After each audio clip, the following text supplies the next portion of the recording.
Akapar 33 na adong di Onan Horas Jaya di kota Siatar, pasahat holson ni rohana tu pamareta. Hinoro peraturan PPKM level 4 na masa di Siatar.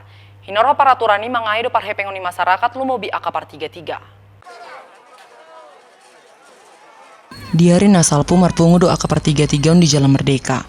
Disiram ajumur daging do akan nasida, songan buah-buah na dohot akan nasida mengurupi pamareta maraloha mara COVID saplusia. Alai sadari idi pasahat akan nasida do pangiduan natu pamareta. Anggiak ni amboy dibuka dalam tu Onan Horas, asa boy ro aka masyarakat manuhor 33 ni nasida.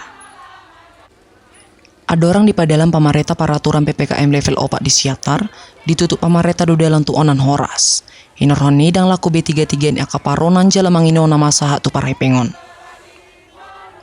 Sahalak siang per 33 inang narhaulina pardi di Madok, hira merdika do pamareta padalan aturan PPKM di Siatar. Di Onan perluasan boy do mar 33 aka perboniaga, alai di Onan Horas Jaya ditutup pamareta do dalan. Kami tolong dibuka jalan akses untuk pasar Horas. Iya, terkhusus angkut saja. Angkut saja mohon. Kenapa perluasan terbuka 24 jam? Iya. Perluasan pasar Horas tidak. Tidak adil. Negara kita Indonesia adil. Rakyat jangan sampai belah sepihak. Perut sejengkal kami cari. Iya. Baru yang sejengkal ya yang kami cari. Yang kedua, tolong vaksin segera dilaksanakan kepada semua pedagang. Baru ketiga, bantuan. Iya, bantuan ya. Jangan cuma iming-iming saja. Ini saja. Tolong dilaksanakan. Pedagang nggak ada dapat bantuan selama Tidak PPKM? ada. Kami belum ada dapat bantuan. Per 33 na asing amang John Sitio pangido pamareta mengarade mabuka dalan tu Onan Horas. Nanggo apala 2 jam di bagas sadari asa boy ro akapanuhor tu Onan Horas Jaya.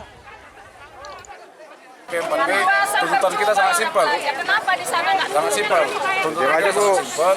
Hanya untuk membuka akses, kelonggaran akses penyekatan untuk jalur ke Pasar Horas. Ya, kalaupun tidak bisa dibuka secara belak-belakan, mungkin bisa dibuka perhitungan jam. Kira-kira begitu, saya sebagai pimpinan aksi untuk aksi hari ini, penyampaian segala orasi dan semoga lama tuntutan dari pedagang Pasar Horas sudah kami sampaikan.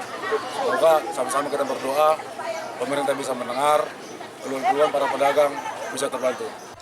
Gumosu dipangido akan nasida, anggiak ditangihon jala mengarade pamareta mengadopi pangiduan ni akan nasida. Siatar Toba TV, mabaritaon.